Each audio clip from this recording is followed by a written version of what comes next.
And welcome back, everybody, to another edition of the UFC pay-per-view previews brought to you by thesportsdgens.com.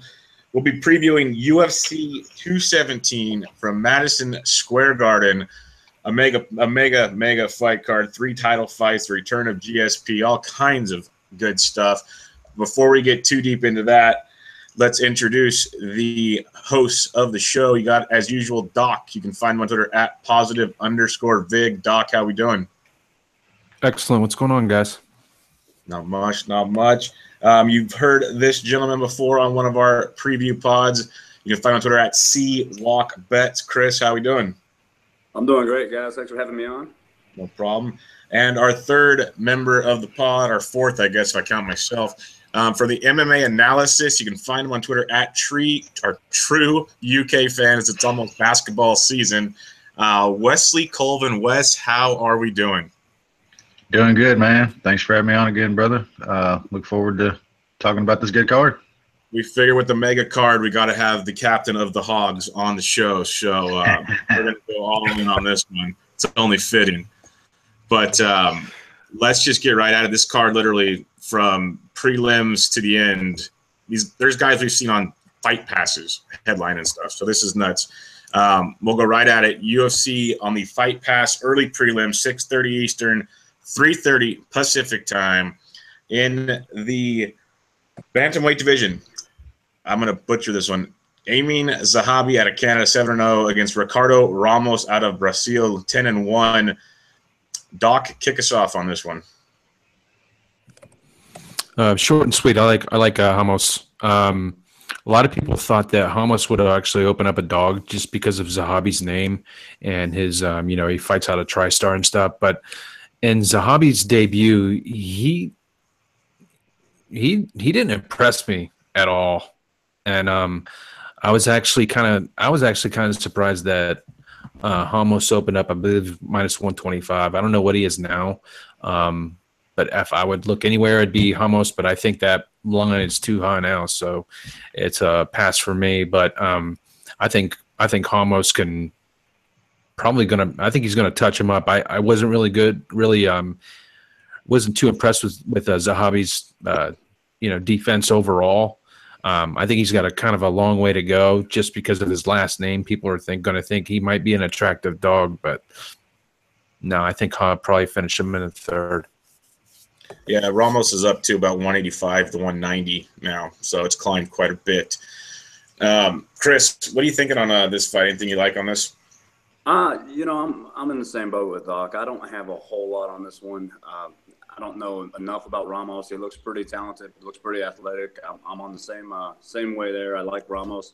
I feel like you could give a look to the over on this one. Zahabi, I think, is going to come out with a little bit, obviously you know the name. I think he's going to have a little bit smarter of a fight plan. Maybe just kind of hang in there, just try not to take too much damage. I don't know that he's going to offer a whole lot. I like Ramos as the pick. Not going to bet it. I might look into betting the over. I think it's 2.5 at -130. -185, I just think it's a little bit too high for Ramos now. Wes, are you in the same boat on this one, or you have a different look? No, I think they about said it best. I'm not too much impressed with Zahabi, and I think that TriStar gym is starting to – it's not what it was 4 or 5 years ago. I do agree with Chris, though, on that over, because if you watch most Faraz fighters now, they literally never engage. They just sit back and try to counter so much now. They're never in fun fights anymore. But I like Ramos in this fight, but it has climbed up a little too much to where you can't touch it. But the over, if I play anything, I like that over as well. So you mean to tell me they fight like GSP? and far less talented now. So yeah. All right.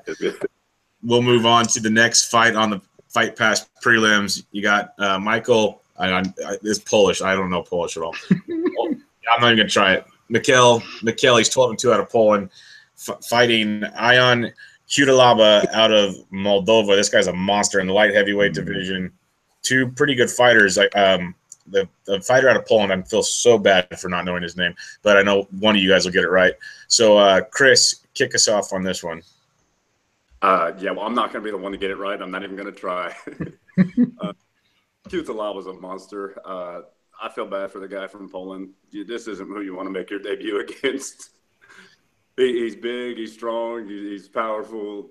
You're going to have a KO here. The line's high, but I think it's right. You know, I think it'd probably be a little bit higher. You're going to see a knockout here, in my opinion. And I have him in a couple parlays. I don't ever anything that kind of juice. I'll never bet straight, but definitely think there's some parlay value here because I think we know how this one's going to go. Yeah, it's pretty wild when Cutelaba's minus 500, under 1.5 rounds, minus 225, and Cutelaba to win by TKO or KO is minus 195. So pretty telling there. Wes, what are your thoughts on this barn burner?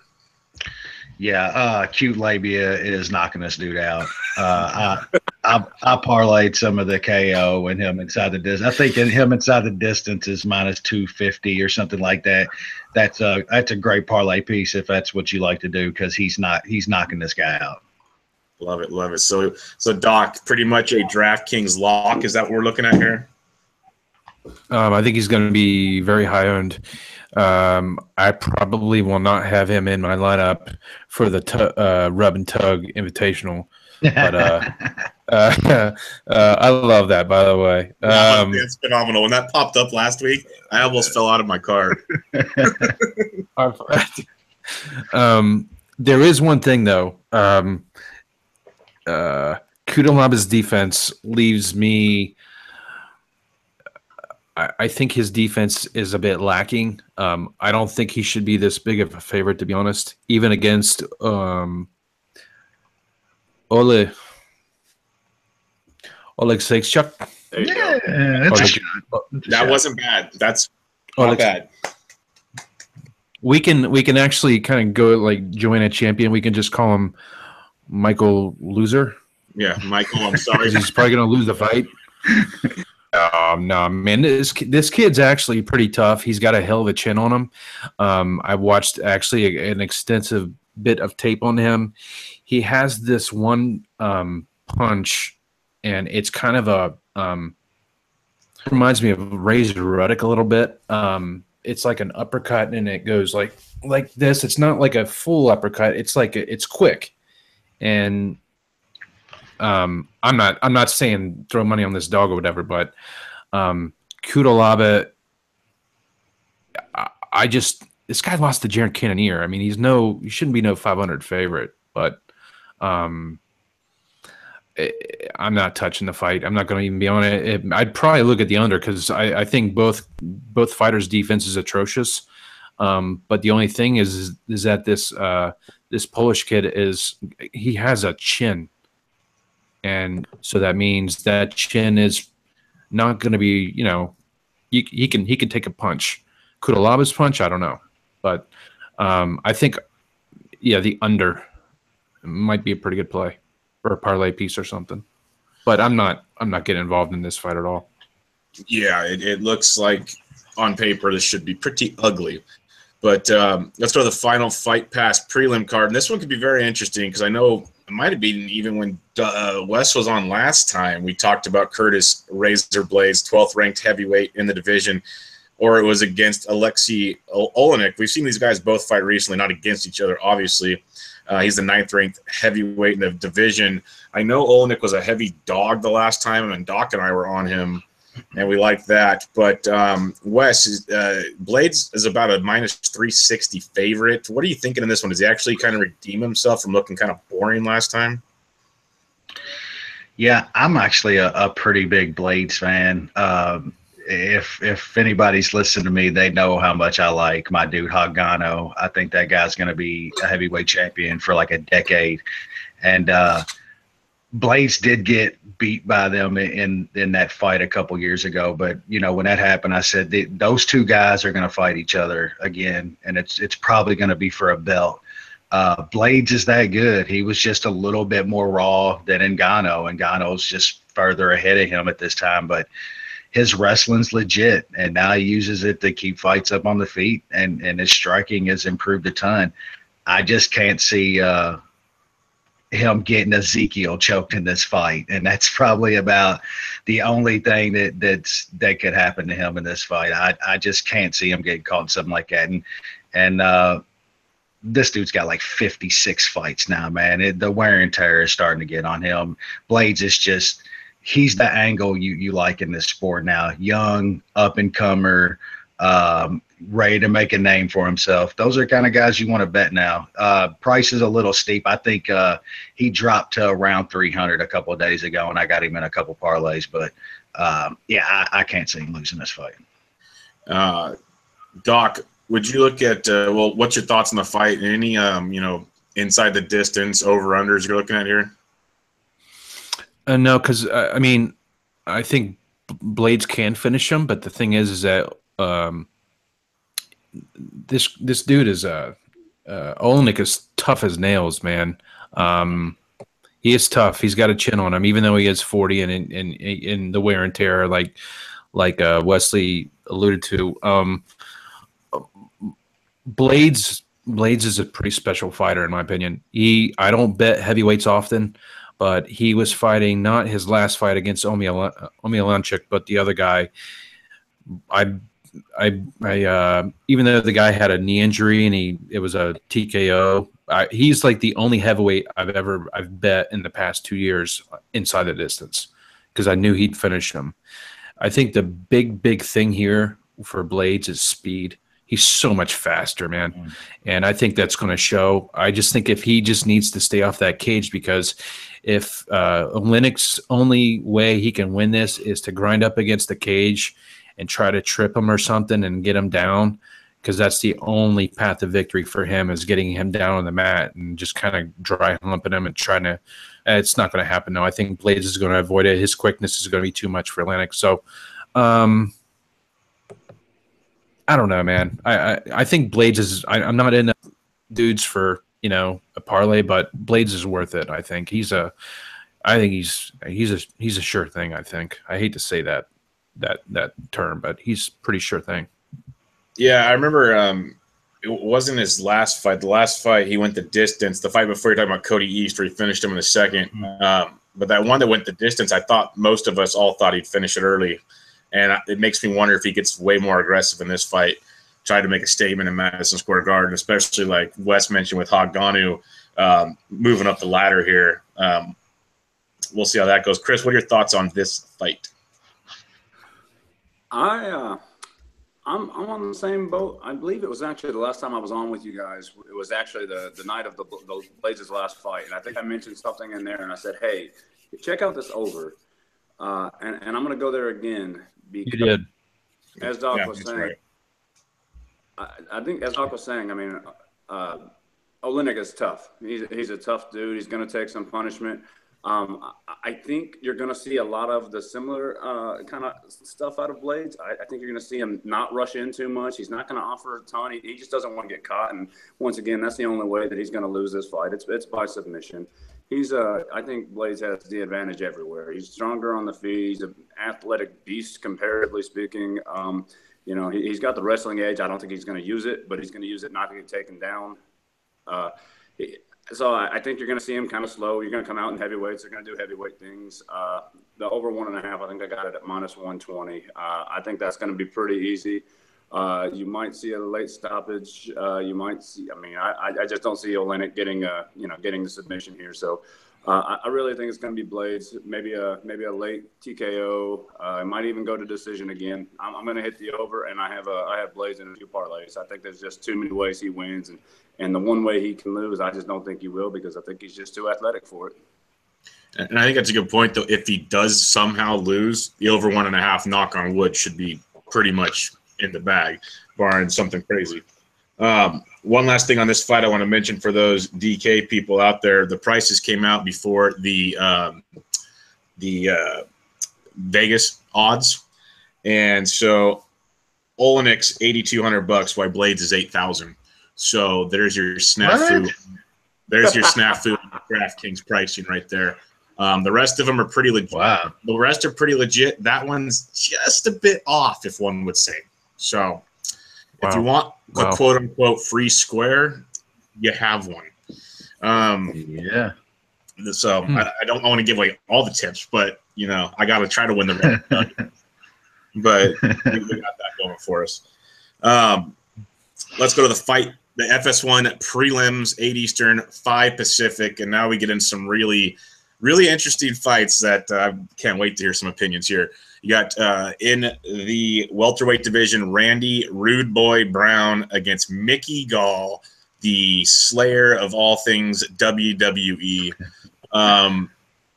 Doc, kick us off in this battle.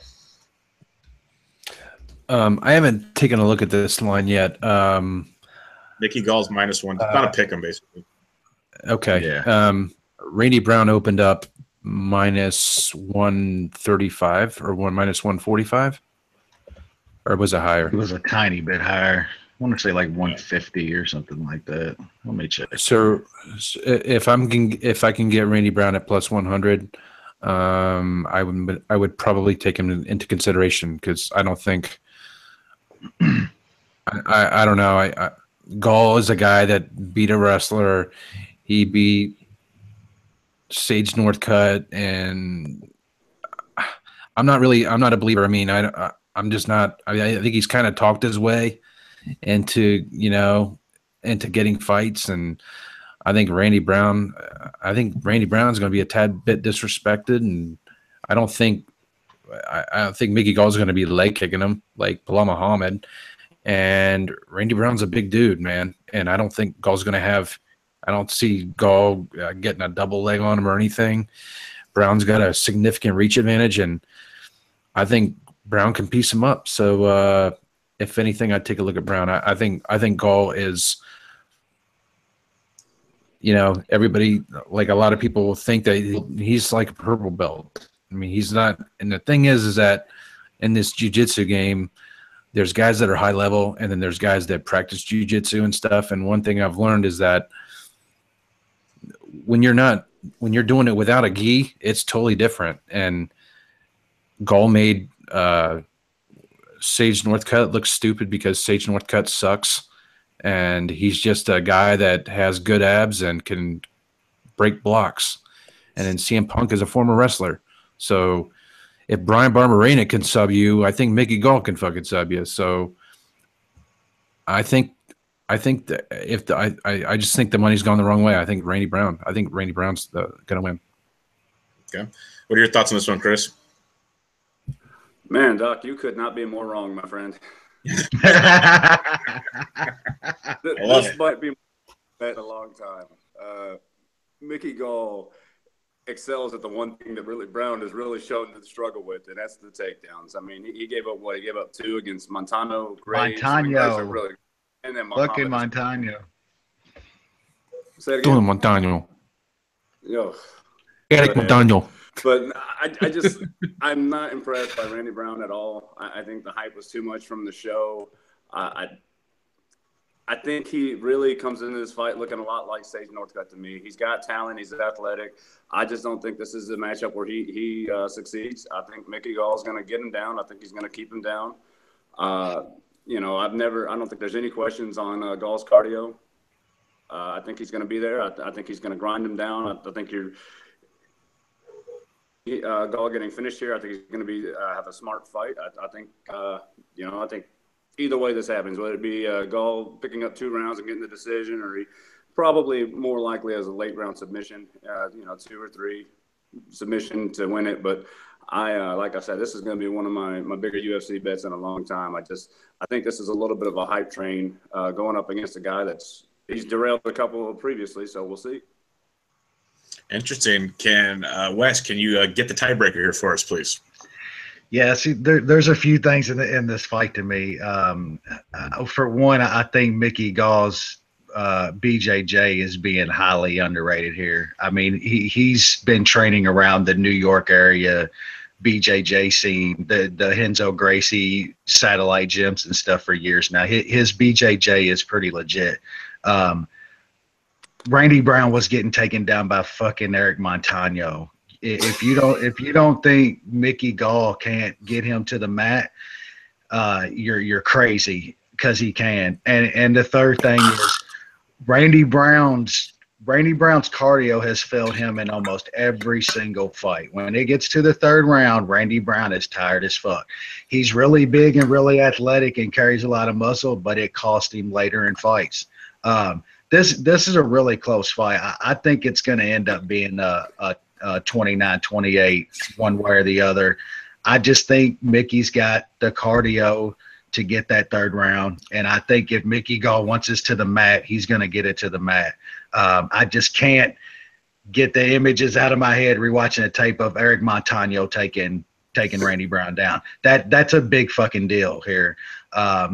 People are vastly underrating Mickey Gall's takedown game and his BJJ game.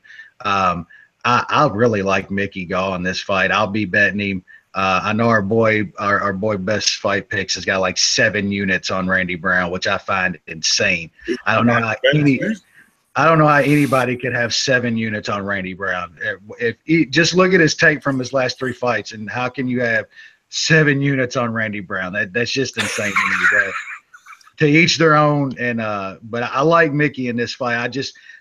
That's another we said in the last fight. You want a young up and coming.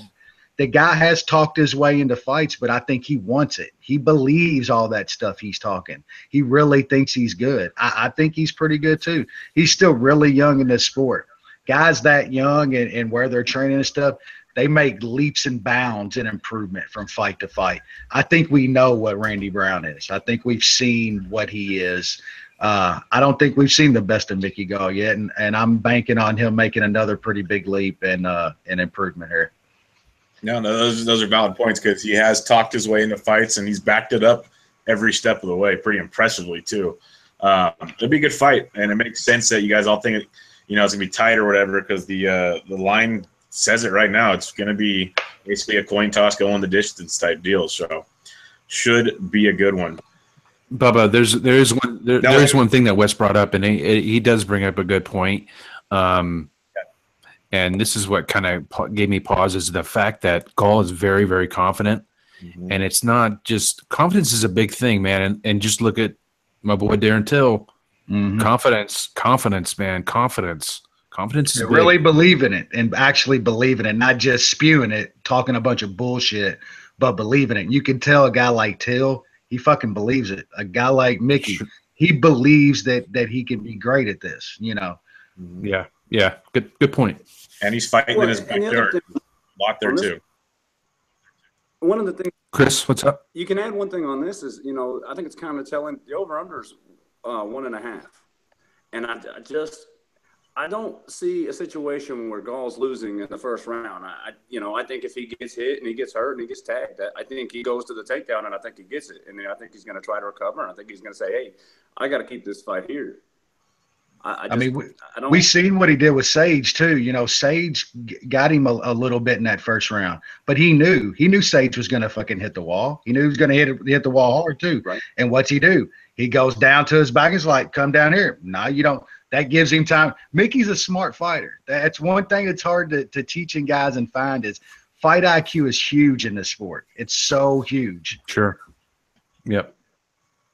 Don't agree. Yeah. Be a fun one to watch, I'll tell you that much. And hopefully, we'll see if Dawk puts a bet on it before I say hopefully who wins.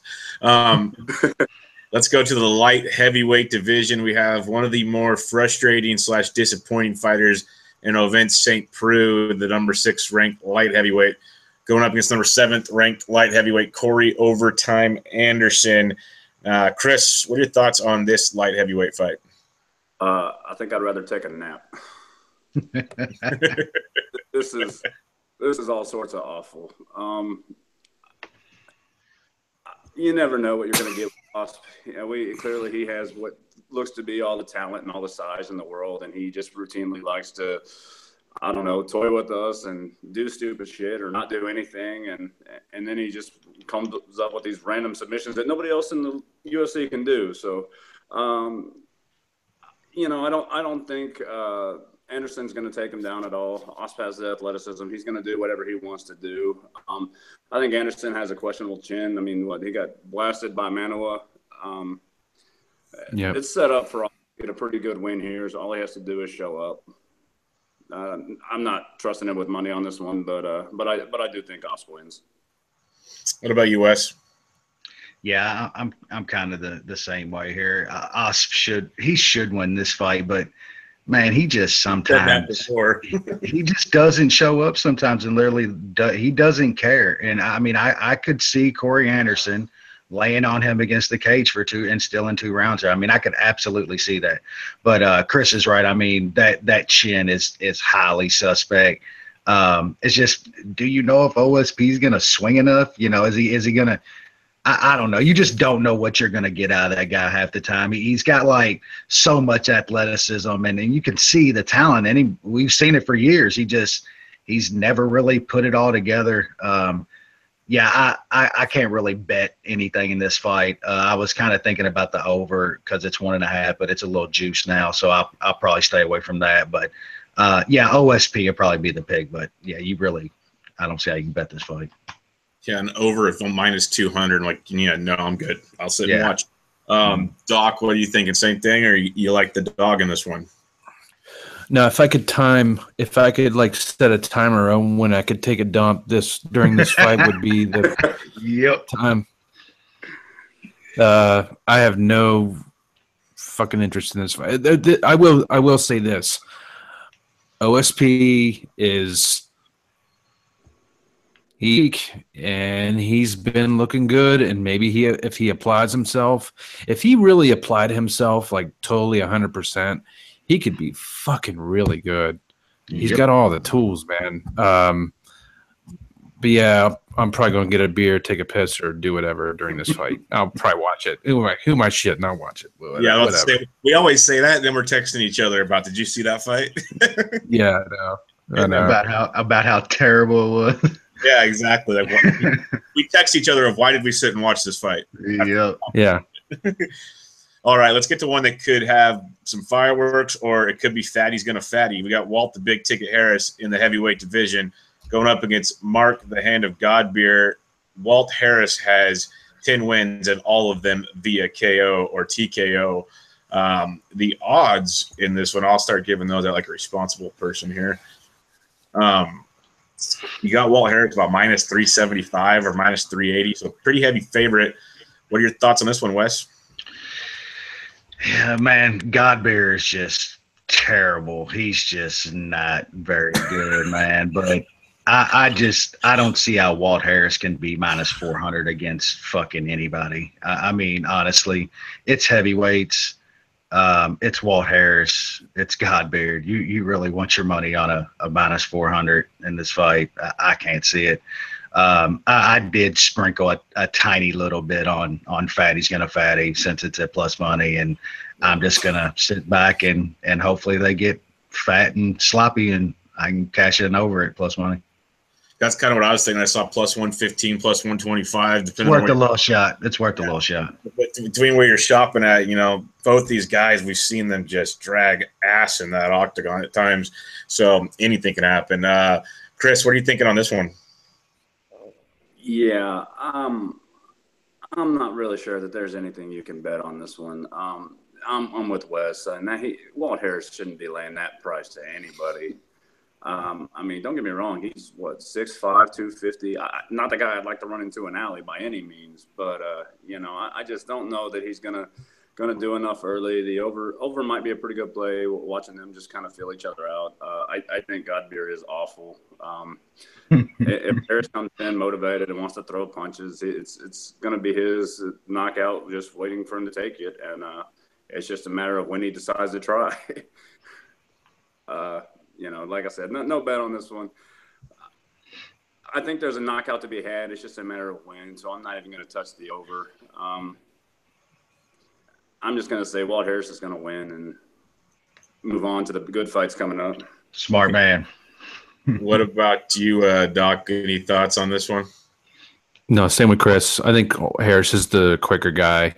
God damn, man, that was a shame. What a shame box he was against Fabricio. Fucking. He came in and got his check and knew he was going to get another check a couple weeks later. You know what I'm saying?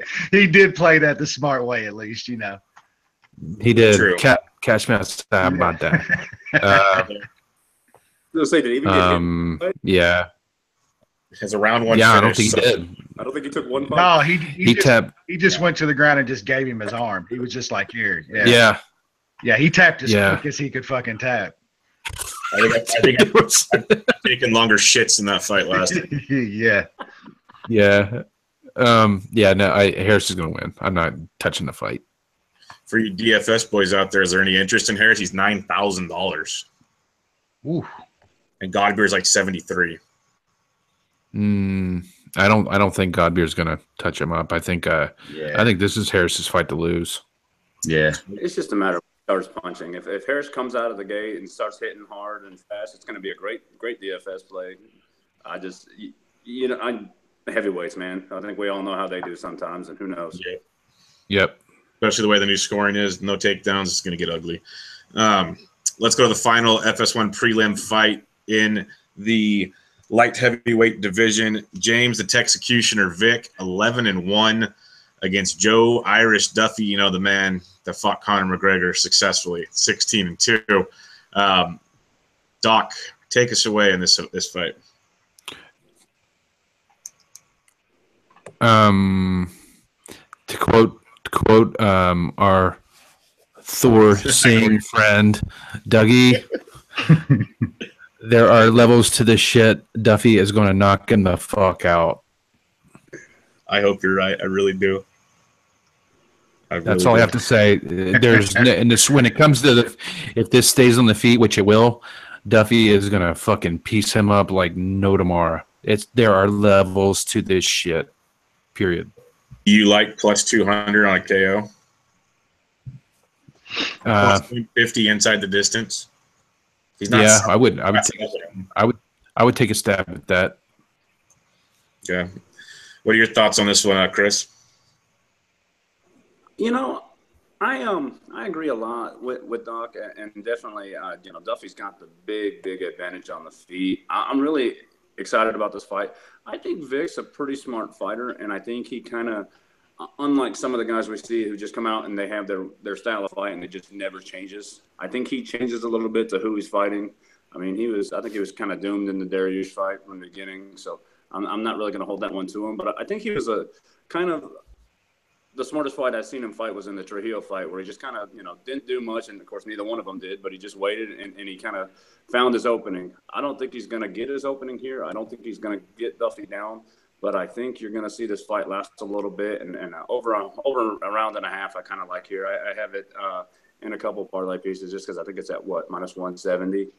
Yeah. But I don't think Vick realizes that he's going to run in and just light up Duffy, because it's not going to happen, and we all know that.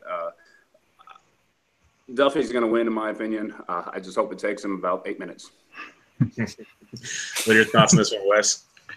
Yeah, I think Doc said it right to begin with, that there is some levels to certain parts of this game, and I think this fight's going to turn into a kickboxing and a boxing match, and Duffy is just levels above Vick when it comes to that realm.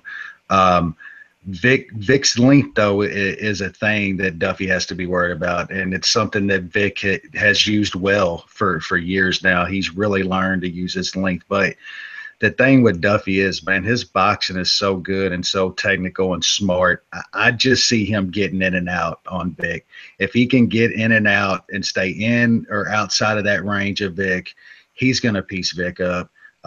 Duffy's takedown defense is legit. I can't see Vick getting him down here. He's got to stay off the cage, though. He doesn't want Vick on him on the cage. Vick is a big guy. He knows how to use that length when he's up against guys in a plum clinch and stuff like that. So Duffy has to keep it off the cage, has to stay in or outside of that length. And I think he wins a fairly easy technical kickboxing boxing match here. I also agree with Crystal. I think this could go a little time. Duffy's a technical guy that warms into a fight. He gets his he gets his timing down and figures his opponents out. So I could see a late finish, though. I don't know if we can question Vick's chin, but you can't take that Dariush picture out of your head. I mean, that was a really, really bad knockout. But I don't think Vic's got a questionable chin or anything. So, but I like Duffy in this fight. I got him in a parlay, I think at like 165. He's starting to come back down some more, so I probably will be adding some more money on him. I think he's at like minus 150 or something like that. So if he comes down a little more, I'll be adding some more. I think this is a really good matchup for him, and I think he gets it done. Yeah, and I do agree with you guys that he does seem to warm into fights. You notice that with him. He kind of does the first round feeling out process, and then he heats things up a bit. So that's not a bad call there at all.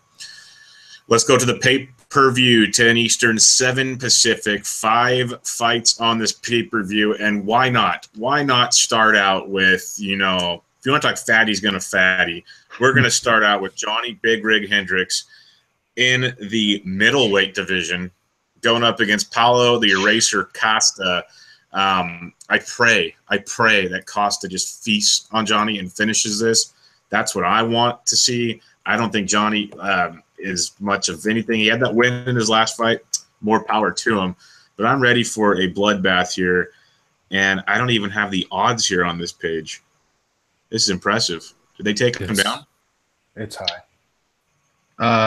No, he's Johnny is plus 225, minus 265 on Little Drunk. Interesting. Well, Wes, kick us off on this one. Yeah, Johnny's worst. I mean, Johnny's done, man. I just that last fight. I mean, come on.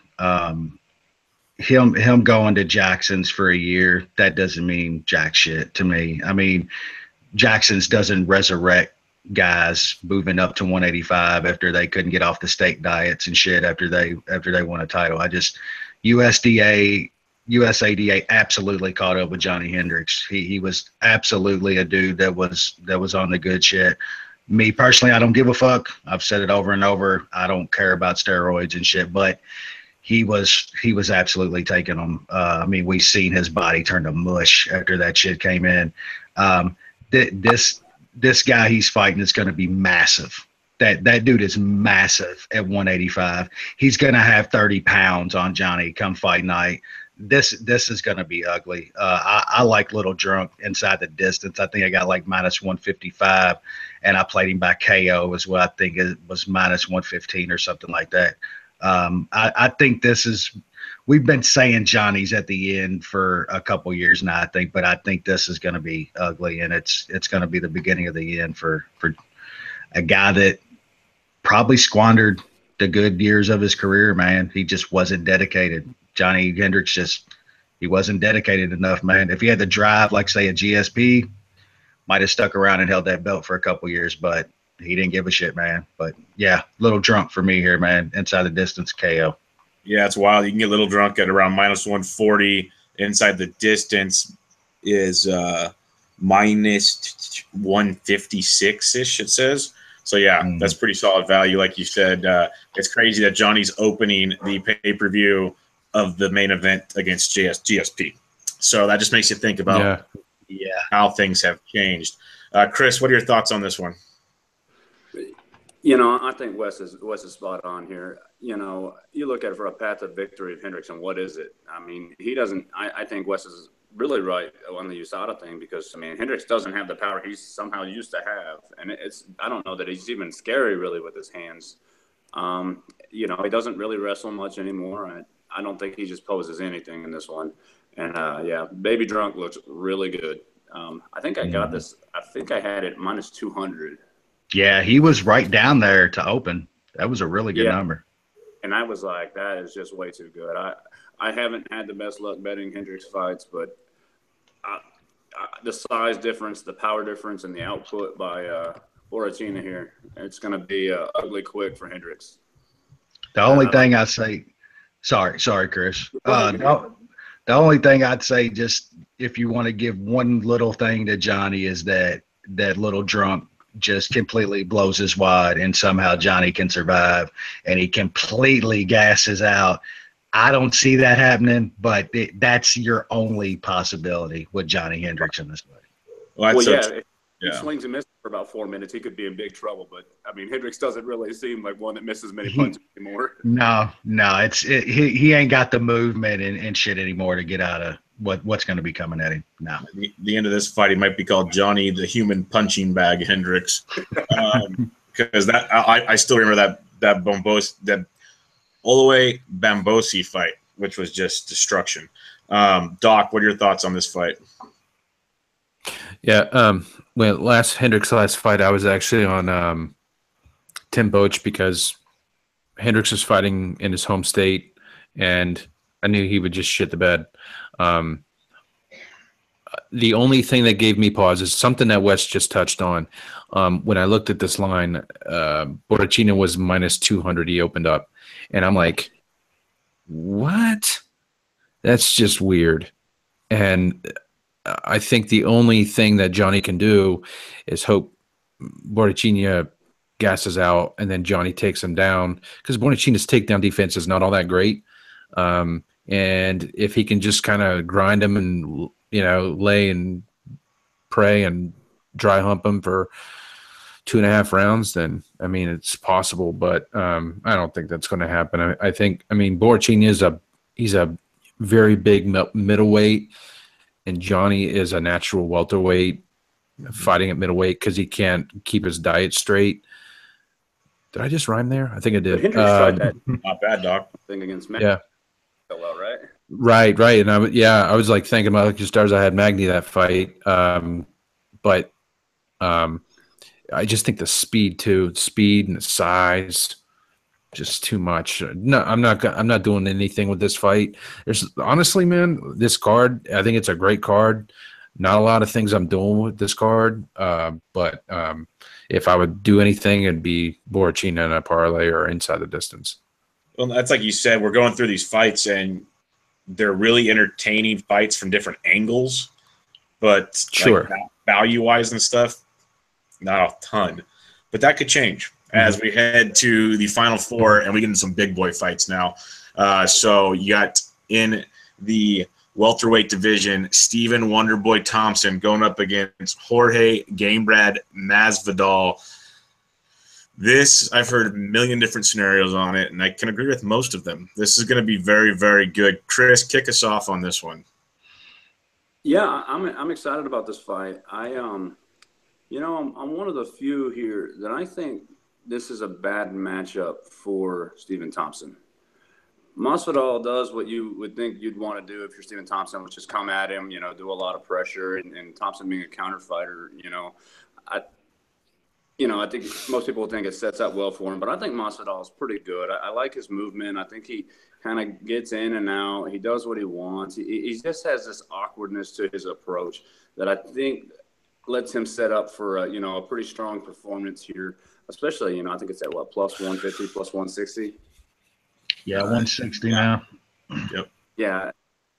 I think this is going to be a close fight. I think no matter what you look at, I love the over and parlay piece. I think it's like, minus 200 on the over there. I think you're going to see just the standard boring, not boring. It's going to be a lot of action, but this is going to go to decision. I don't think you're going to see a knockout on either side. I don't think you're going to see anything else. I think you're just going to see a good kind of fight.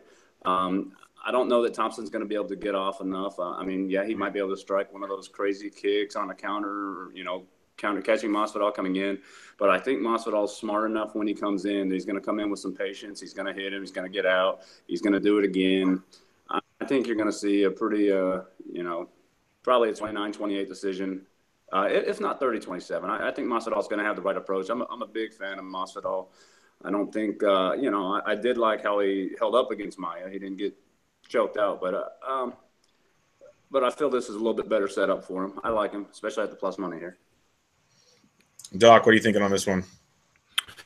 Yeah, to what Chris said, I do know that Masvidal's hired a kickboxer. Not a kickboxer. I'm sorry, a black belt in karate and taekwondo for his camp.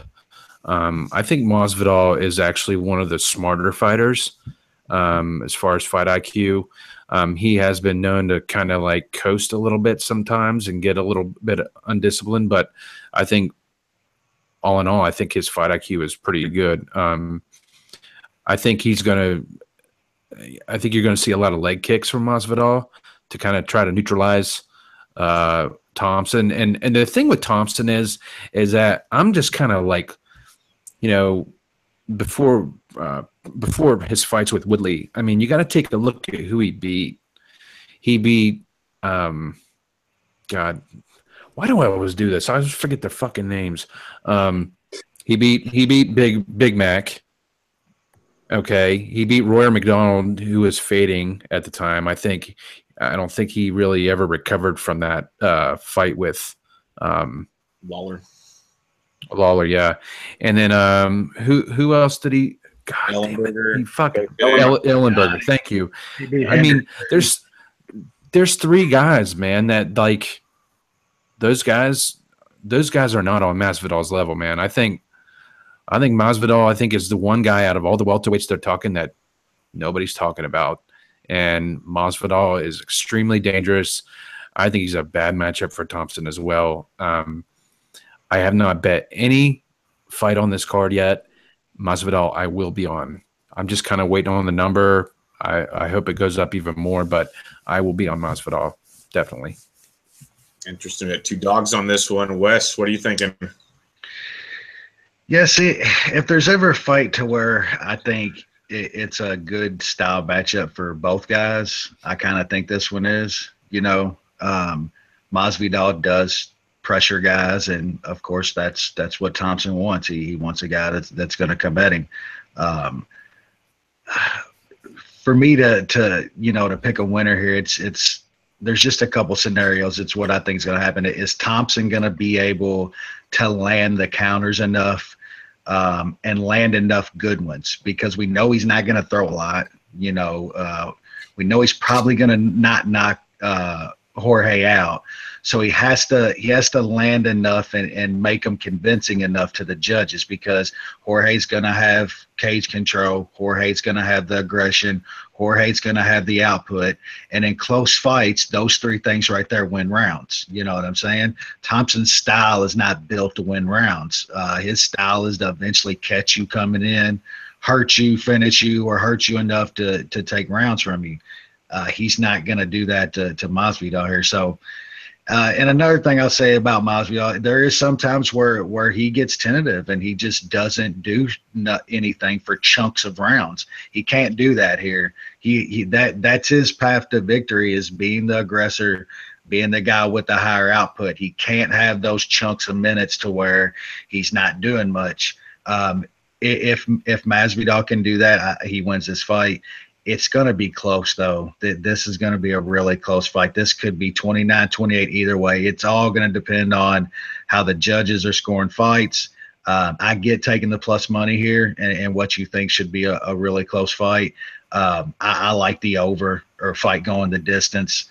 I got that a little under 200, I believe, a few days ago, and I have that in multiple things. I just cannot see how this fight doesn't go to a decision. I can't see Wonder Boy catching Jorge and knocking him out with something crazy, and Jorge is not going to walk down Thompson and knock him out. I cannot see that whatsoever. So I see this going to a decision. Pick is when I did the show last night, I picked Wonder Boy. Today I'm picking Masvidal. Like, that's how close I think it is. I really think it's a toss-up fight. It's that close. But right now, you know, being on the show and them talking about Masvidal, now I'm kind of leaning towards Masvidal. But I think it's a really close fight. I like the over. Fight goes distance. Yeah, it's crazy because it's one of those fights we've talked before. When a fight's this close, where it's literally like it could be another 28-20 or 29-28 thing. So you're going to get plus 150, plus 160. Why wouldn't you take that? Take you. If you're betting this fight, you don't want to parlay anything, and you don't parlay shit. You got to take the dog here. I mean, you have to. It's dog or pass. And it's like the overs over 2.5 minus 225, but goes the distance is minus 205. So take that. One of those, yeah, definitely. Not a bad look. Well, we have 3 title fights on this card, and in typical gentleman fashion, the ladies will go first. Women's strawweight title, we got Joanna Jędrzejczyk, 14-0, the baddest excuse my language, bitch on the planet, because she is. She's just. Did you guys see the walkout tonight? She did not care. Against Rose Thug Namunis, who's pretty bad in her own right. I know Dawk's got some strong feelings on this. I'm gonna let Dawk start us off here. Yeah, you know what's coming. You know what's coming. So they can all rebuttal you. That's why I'm letting you go first. Yeah, I know. I know. I will be the lone wolf here, and I'm going to be sprinkling on Rose, basically because I've been waiting for Joanna to lose, and who knows, I might have to wait until she ends up fighting my girl Bullet Valentina, but eventually they will fight, and I think Valentina will win that fight. I like her. I like the way she's improved. I think if she can fight at range and not get frustrated and not lose her cool, just a public service announcement. I have not bet this yet, and probably everybody probably listening to this thing I'm fucking nuts anyway. So who gives a fuck, right? I think Rose.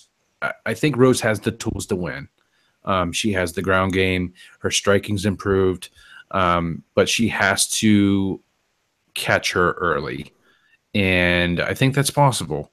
But the thing that really gave me some pause today, and I don't know how much I'm going to be putting on Rose or whatever. It might be just a little sprinkle.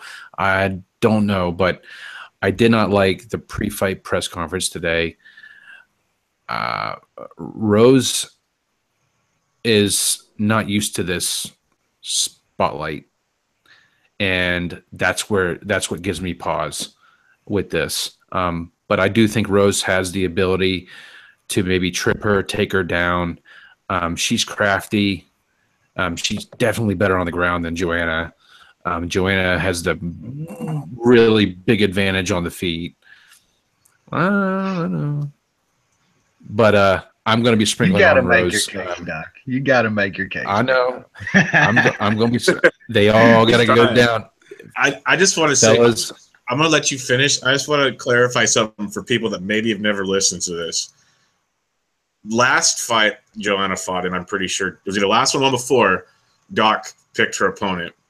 I was getting a text right about the end of that fight saying I will never pick against Joanna again. And he's right back on the horse. I just want to clarify this real quick. I fucking hate money. What Doc texted me earlier this week, so I laughed. Sorry, continue. I just think that Rose has a shot, and she can fight the perfect game plan. It's going to take the perfect fight to beat Joanna, but they all got to lose sometime. Just they one way or another. The puzzle gets, the whole puzzle gets solved, and not going to be shocked. And there is one thing that really, really eye-opening to me is that I've seen open parlays out the yin yang, tons of parlays with Joanna like 2 weeks ago. Like it's just a sure thing. Nothing is a sure thing in this business. So I will be sprinkling on Rose a bit, and my pick is Rose Namajunas because I'm the only one who's gonna fucking pick her. So I got to be the fucking glutton. No, I love it, and there's one thing that we did talk about a lot because we liked Jessica Andrade in that last fight, and Andrade was very, very good for the first couple rounds until she started getting tired, and Joanna started peppering the living crap out of her. So Rose trains at high altitude. Yeah, she's not. That's what I'm saying. I can see where you're going with this. I can. Yeah, I can't justify it, but I can see. Chris, what are your thoughts here? There's no chance here. I'm one of those idiots that has the parlay piece here. I've got Joanna. I think it was minus 480. I got another open parlay at like minus 500. I don't. Well, you got a bargain because she's minus 700 now. Yeah. Well, right. I don't know that I touch her now at minus 700. I actually have a good buddy of mine that does some pretty good UFC betting in Vegas, and he texted me today. Said he's emptying all of his online accounts that he has out there in Vegas on Joanna, and I'm like, why? I mean, I like the pick. I just at minus 700, I don't think there's any value for it. I don't. I just don't understand what it doesn't make a whole lot of sense to me. But this fight to me, if it were a 3-round fight, Doc, I think you have a strong case. I mean, because Joanna doesn't always start real hot. You know, Rose could get in there, piece her up a little bit in the first round, maybe get a takedown. She has, Joanna, I believe, will give away rounds, especially in a 5-round fight. In a 3-round fight, you give away a round, you're sweating the rest of the whole fight. So in a 5-round, I just don't think over 5, Rose has a chance. She's going to get pummeled. Joanna might start a little slow, but I mean, look at her punches in the last 3 fights. Against Claudia, you got 176 strikes. Against Carolina, 171 strikes. Against Andrade, 225 strikes. I mean, Rose's, face is just going to have some damage, and she's going to get hit early and often. She might be able to get her down early. She might be able to get her down and hold around. I don't think she's going to find a sub. I don't think. JJ's been. I think she had better success against other wrestlers. Basically Claudia and Joanna, or no, excuse me, Jessica. But I don't see it. I don't see there's any really. I mean, I just don't see a path to victory for Rose over a 5-round fight. But I'm glad you stuck with your guns on it. Hey, Wes, what are your thoughts on this fight? Yeah, I will give Doc this, that our boy Sean Carey Tattoo, they're towards the end of Ronda. He was betting against Ronda every fight like that, just waiting, and he finally hit Holly Holm at like plus 1,500 or something like that. So, but here, I think this comes down. I mean, if we saw Claudia get Joanna down early, we saw Jessica get it. I mean, if those girls can't take out Joanna early on the mat, Rose isn't gonna do it. They're legit. I mean, Claudia, her BJJ game is way ahead of Rose's, in my opinion. Plus, not to mention that they are just massive girls, and their ground and pound is just insane. Not a problem for JJ.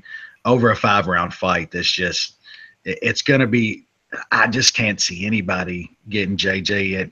And those punches landed against like Andrade, like 200 and something strikes. That's insane. I mean, I just don't know any girl that's going to take that over 5 rounds. I'm a huge Rose fan. I like her demeanor. I've always liked her. I think she's a really good fighter. This is just, man, and then we're talking about mindset. Like Rose she's a sports psychologist person and stuff. Like her and Pat Barry have gone to sports psychologists. To me, those are red flags to me. I don't, some guys in sports that help sometimes, but that's just a red flag to me. If you can't get the motivation yourself and have the belief yourself, I know some people are wired different, but that's not a good thing in the fight business at all to me. Yeah, I'm one of those guys that have JJ and some stuff. Same way. I like the points as well. The points handicap was like minus 300 yesterday. I put that in something. I can't see it. I really cannot see it, man. JJ is one of the best fighters in the sport, period. I just don't think Rose is there yet. And like I said, I'm a huge fan of Rose, but yeah, props to you though, Doc, man. Stick to those guns, and maybe one day you're gonna hit one of those plus 1,500 Holly Holmes betting against her. I guarantee it. It's gonna happen eventually. Well, I did get Holly Holm. I did get that one. Yeah. Nice. Hell yeah. Get that one. Outstanding. I got an idea, Doc. So okay. I know you love plus 500 or whatever, and I get that completely. Mm-hmm. But you can get Rose at plus 5.5 or plus 205. So if it's a 3-2 points, fight, you win. Yeah, not bad. I kind of like that too. I like that a lot more. What'd they give her, 5.5? Yeah. Yeah, 5.5. So if it's it's like we said it. JJ's giving away early rounds in like every single fight. That's what I'm saying. Like every fight. Get some interesting value there. Yeah, plus 205. That's not bad. She just needs to, In a couple rounds. take a couple rounds. Wesley's like, well, she just has to not get killed. He survived.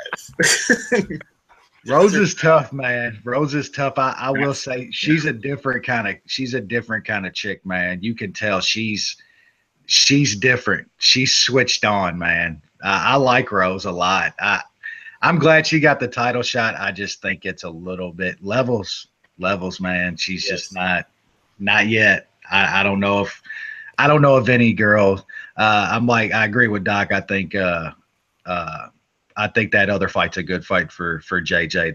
That's going to be where her comp comes from. But yeah, not here. I can't see it.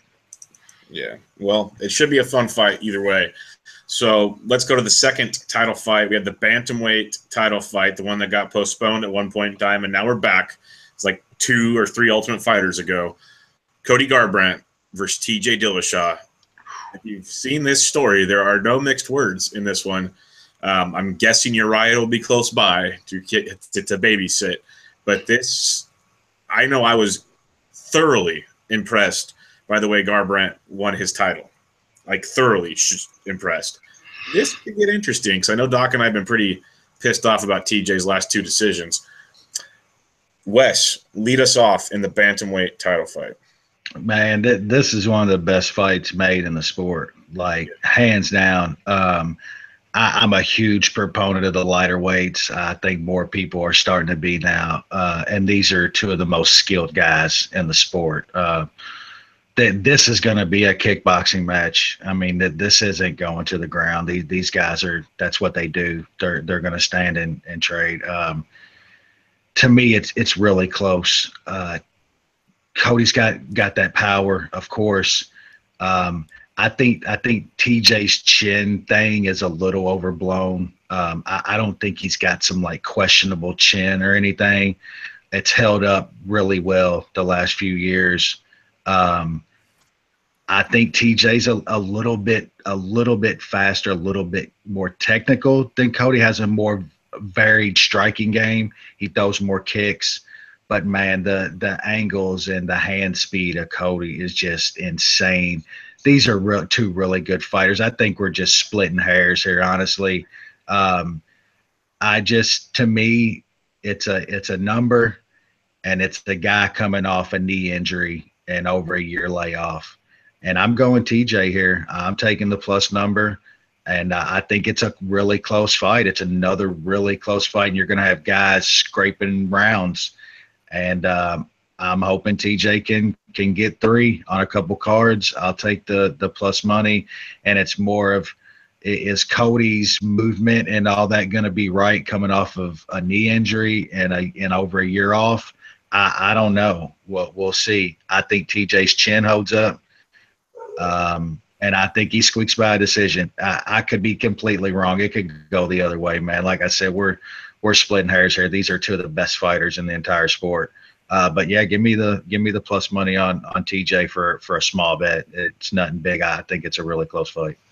Yeah, this should be awesome. Chris, what are your thoughts on this one? This will be up there with Mickey Gall in terms of one of my bigger bets of the night and one of my bigger bets of all time. I was not a fan of Cody Garbrandt, and I'm not much a fan of guys that just talk shit for the sake of talking shit. And that's something he seems to do. But, and I'll go back first, is TJ, when he fought Dominic for the title, Dominic looked a whole nother level above him in terms of speed, in terms of movement, in terms of feinting, getting in, getting out. TJ hit him quite a few times. I didn't really think it was a split decision. I didn't think it was that close. I thought Dominic won very, very. I did too. A lot of people thought TJ won. I thought Dom won.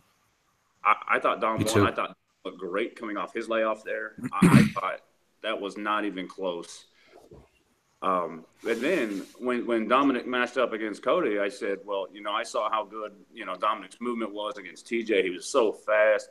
He was, in and out. He was piecing him up. He was doing whatever he wanted. He wasn't taking hard shots. And as good as Dominic looked against TJ, Cody looked that much better, that much higher than Dominic Cruz on that fight. Cody looked even faster. He looked, and obviously we know how strong he is. He's a big power guy, and I think that's not, we're not even touching the surface of how strong this kid is. I think Cody's going to hit him. I think he's going to hit him more frequently. I think he's going to hit him harder. I think he's not going to take a ton of damage. I think he's got a hell of a chin. I think TJ doesn't offer a ton of power. I think he does offer volume. He does have good movement. I'm interested in the speed advantage. I think Cody's going to – I think he's going to look even better in this one than he did against Dominic, and I think he looked excellent against Dominic.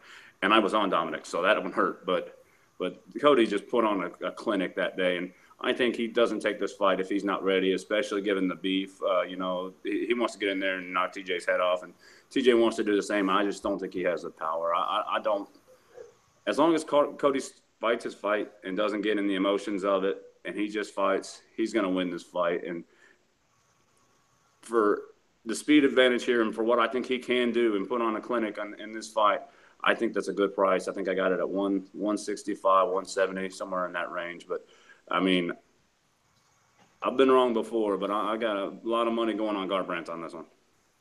I will say one thing about like the Garbrandt and Dom fight, and I think it was one of the best performances I've watched in a title fight down there. But Dom didn't look the same anymore. Like Dom looked like he hit a fucking wall in that fight. Like that wasn't the same cat that fought TJ. Not taking anything away from Cody because he looked amazing in that fight, but Dom looked like he hit the back end of his career in that fight. And I'm not saying it's all him. It had to do with TJ too, but I don't think that was the same guy that fought TJ. But just a little something there, but not taking nothing away from Garbrandt because that was an amazing performance, and I was on Dom in that fight. Was completely wrong. Yeah, it was amazing, and what Chris just said there about, you know, Cody won't take this if he's not ready. He's confident, and that goes back to what you were saying about Mickey Gall earlier. He's only fighting, and he's confident. He talks his shit, and he's confident, and he gets it done. So there's a lot to be said about this. It's a close fight. Doc, what do you think on this one? Yeah, I a while back I saw Cody Garbrandt at -135, and I wanted to hit it, and I didn't do it. And the only thing that gave me pause was the back surgery and stuff. But I agree with Chris. I don't think Garbrandt would be back if he wasn't 100%. I think his defense is just phenomenal. I think he's the quicker guy. I think he's more powerful, and pretty much. I mean, I don't blame Wesley at all for taking a shot with TJ. I really don't, because I think this is a close fight, but eventually I think the power and speed of Garbrandt's going to be the difference. So I'll put Cody in a parlay, but Wes, best of luck on that, man. But yeah, if TJ's chin doesn't hold up in this fight, and I'm wrong about that, it's over. He's fucked. The only way TJ wins, I think, here is his chin holds and he gets 3 rounds on a couple cards. Mm-hmm. Like he's not KOing Cody, and the chin's got to hold. Because I mean, like you both said, that Cody's power is legit. He's got that born with power, not that shit you can train. It's just fucking there. And if TJ's chin doesn't hold, yeah, he's in a world hurt. Yeah, he's got that. He's got that Cincinnati Skyline chili power is what he's got. Oh, so blows out his fist and his ass. Yeah, that cinnamon chili is some of the nastiest shit I've ever ate in my life. I love it. Look, around here, you either love that shit or you absolutely cannot fucking stand that shit. And I'm on the other side. It's all or nothing. Yep, but, absolutely. Yeah, for a 135-pound guy, Dillashaw does pack probably one of the biggest punches you'll find. It's pretty freaking wild, but it's going to be awesome. Like you guys said, it's going to be the best fight on the card. Should be the best fight on the card. Neither decision would surprise me at all. I could see a million different things happening without shock. I like Garbrandt in this fight, but you can't take a damn thing away from Dillashaw. I just think there's moments when I see Dillashaw and Garbrandt talking trash, and this is like it's bad when this is my kind of deciding factor, but I know Garbrandt can back it. Dillashaw, I don't know if the emotions will overtake him because he gets It seems like Cody believes it right? Like when they're into it, it seems like Cody knows what he's saying is for real, and TJ's like, "Fuck, man, you're right." You know what I'm saying? Like that does how it seems to me, man. Like all the whole well, we seen the video now. He didn't like KO him, but he dropped his ass. You know what I'm saying? Yeah. He dropped him in training, but you can tell when they're into it, man, that Cody's spitting the truth, and TJ's just kind of like, "Oh yeah, that motherfucker got him." Before they're entering the octagon, Cody's already like a half a round up in his head. That's the part that scares me the most. But you never know. He's two of the best in the world. So it's going to be a great, great fight. It's one of the best fights in the sport. I'm telling you, it's going to be really good. And if you don't know what you want to do, don't have to put a wager on it. So just enjoy the damn fight because it's going to be awesome. But let's go to the last title fight, the middleweight championship of the world, with two of the not as qualified middleweights that we have in all of the UFC fighting for it. Michael the Count Bisping versus George St-Pierre making his return to the octagon in believe it's his first fight at 185. So as much as it pains me, because I hate Michael Bisping with all of the passion in the world, I am actually pulling for Michael Bisping because A, I think he's the better fighter in this one, and B, I need Bisping to get murdered by the real 185ers. So, Chris, kick us off in the middleweight title fight. Can we just call this the who gives a fuck title fight? Yes, we can. Yep. Like I said, this isn't the real champions. This isn't it. This is awful. I mean, they should have made Garbrandt and Dillashaw the headliner. I mean, I get GSP's, prowess and coming back and what he's done, but I'm gonna say I'm an idiot because I'm gonna have money on this fight that I shouldn't because I just don't care. I'm gonna bet on GSP mainly because I cannot stand Bisping. I think he's fucking awful. I think. And I'm not even worried about the layoff. GSP's always had the cardio. He's always had the work ethic. If he wants to fight, I don't think he wants to come out and lose. I think he's coming back for a reason. Maybe, who knows? I don't think he needs the money. I think he wants to come back and prove something. And if you can get a title shot against a guy like Bisping who's ducking everybody that's worth the shit, I mean, I say go for it. I think GSP is going to come in. The lines, I mean, if everybody was counting off GSP, and I don't think the line was set because of how popular GSP is among the guys that are going to bet it. I think the line was made because this fight's pretty even. I'm going to give it to GSP. Bisping has passed to victory. He's, looks pretty good right now. Probably the best I've seen him look. He probably has a little bit more power. He's probably the better pick in this, and that's why I'm an idiot for betting on GSP, but I'm going to anyways. And now that I've said that, I really kind of hope Bisping wins because everything I have on Romero or Whitaker against him. That's what I was. That's right there. So even though I'm on GSP, I'm slightly hoping Bisping wins, so he has to fight somebody. You're doing the happiness edge. Yeah. I like it. Dawk, I like it. What are your thoughts on this just amazing title fight? Well, we've kind of discussed this previously in a couple pods, and basically, I just think I don't think GSP with his fucking Chuck Liddell gut is gonna get it done. I think Bisping's volume. I think his volume is just going to basically overwhelm GSP. GSP was on the juice. There's no doubt about it. Agreed. 100% agreed.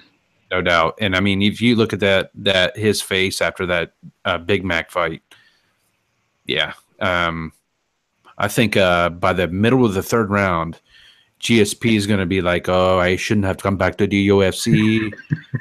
I shouldn't have taken this fight. I have messed with the wrong Englishman. I am not impressed by my performance." Yeah, yeah, exactly. I think if I tell you what, I saw Bisping when it opened up at like plus 130, plus 120. I wish I would have hit it, but if I can get it at plus 100, I'll be throwing in a little money on that because I think Bisping's going to work him. What are you thinking, Wes? Well, first off, the sham of this fucking fight is just it is, man. It is like what this sport has turned into. Like this right here is like a microcosm for the whole thing. Like GSP can walk in off the street after 4.5 years, Bisping, because he's literally. I get he wants to get paid as much as he can. He knows he's at the end of his shit, but still, they hold up these whole divisions with Connor and Bisping and GSP all to get a couple paydays because they got, loan payments to make. You know what I'm saying? It's just the sham of it's getting old. But, yeah, I hope Bisping wins because I'm in the same camp. I want to see Robert Whittaker knock that motherfucker out across the cage. One of my favorite, I've watched this sport for over 20 years since the beginning, and one of my favorite memories ever is Dan Henderson leaping through the air and smashing that motherfucker in the face. To this day, that's probably my favorite MMA memory. But this fight, I saw plus 100 on Bisping a couple of days ago, and I fucking hammered it. And it's not even like a layoff. I think GSP's in shape and ready to fight and stuff, but like ring rust is real. That is an absolute real thing in boxing and MMA.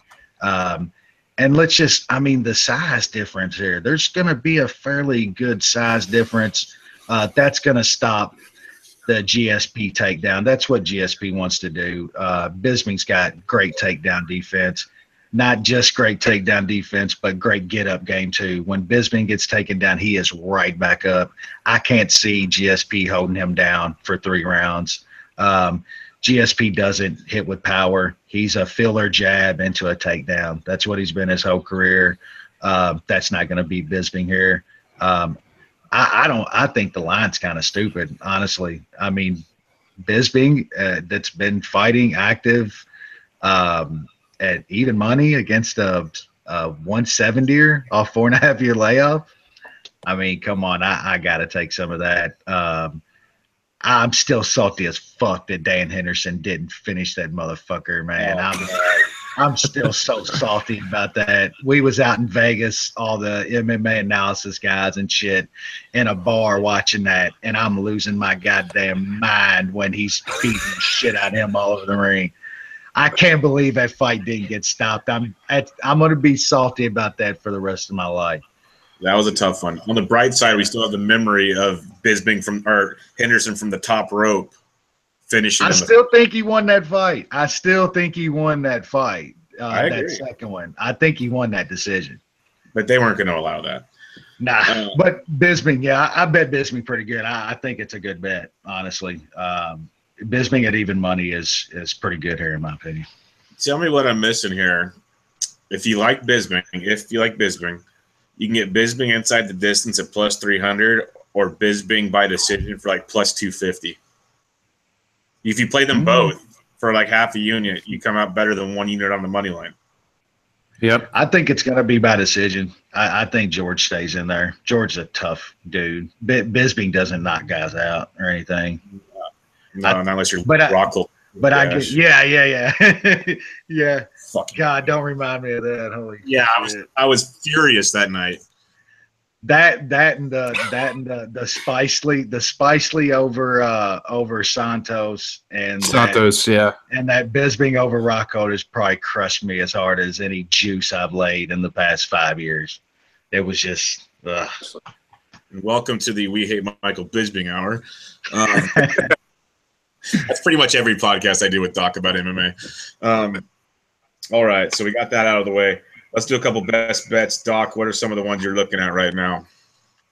I really like Masvidal. I like Masvidal, and I'm probably going to sprinkle Rhodes because I'm going to because I fucking hate money. And then God, I don't know. I'm going to put Blades, Garbrandt, and a parlay with some where it gets to plus money. I'm going to do that, and I'm totally not heavily invested in this card. This is kind of for me. This is a watch, a lot of watching for me. I'm not doing a whole lot of, I got fucking hammered the last week after two good events. I got hammered last week, so I'm kind of like, bah, yeah, whatever. But so yeah. What do you like, Chris? I'm gonna go with the couple I said, the couple big ones. Luckily, you know, coming off a good week with the Gamble Master finish, so I got some extra money to burn. Nice, congrats. Good shit, man. Hey, by the way, Wes, that was a hell of a comeback by you. I love that one. Yeah, man. That kind of was my whole even betting day, because that's how good my betting day was. I kind of put everything that I had real money on into that, and it fucking hit, man. Like, put me in like 6. Yeah, it was pretty awesome, dude. I saw that. Nice. I was like, where did it even come from? yeah. I think Jeremy said it was like the second biggest hit of the entire season of that Gamble Master. So, yeah, Dude, good shit. That game is intense. It's fun, man. You guys are relentless. I had like a 30K lead, 40K lead, and that still wasn't fake. It's wild, man. It got like crazy the last 2 events. It got insane. Yeah, it's awesome. I still got to throw a shout out to Dawk on that one, that till call. His confidence in helping me put him in my parlay in that one, that got me that big jump. So that was an excellent call again, Doc. But thank you. The best, we're gonna go with Gall, Garbrandt, and the Blades over. I like them all. Gall's gonna be a big bet for me. Garbrandt's gonna be a big bet. And the more I think about it, I'm gonna probably hit the Blades over pretty hard too. I think you can throw Blades himself in a parlay, Garbrandt in a parlay. I said I like Masvidal, and then Kutalaba to close it out. That's a pretty good little parlay as well. I like it. Wesley, what are you looking at?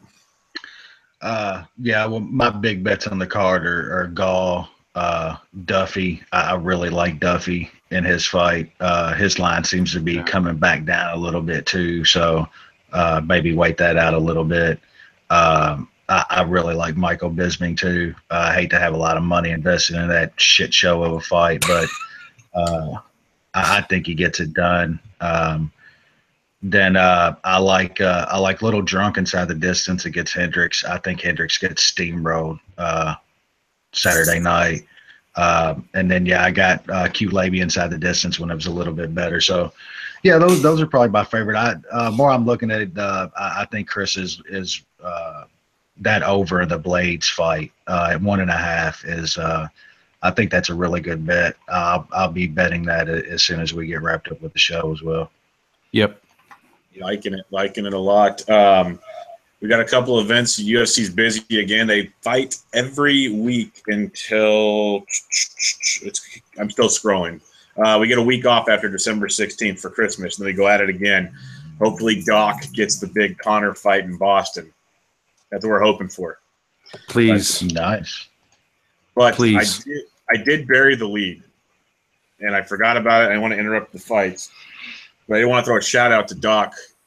Congrats on your BJJ win, my friend. Oh, thank you. Thank you very much. Best thing I ever did. Yeah. I wish I would have done it. Started it 2 years ago, 3 years ago. I've been doing it for 6 months, and it does help me take a look at fights a lot more differently. And when I say people have shit cardio, I'm never going to say it anymore. They have okay cardio because I had the biggest fucking adrenaline dump of my life during my match, but I pulled it out, and it's been a fucking experience. I love it. I love it. I can't say enough good things about it. I love it. That's awesome, dude. That's good shit.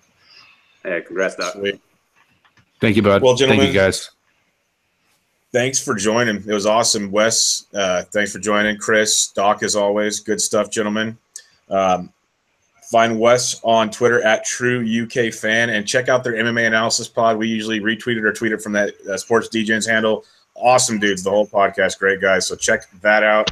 You get Chris on Twitter at CWalkBets, always putting all sport bets out there. So check Chris out. And then Doc, as always, at +_Vig. Again, gentlemen, thanks for joining us. Thank you, guys. Thanks, guys. This was the UFC 217 preview pod. Catch you guys later.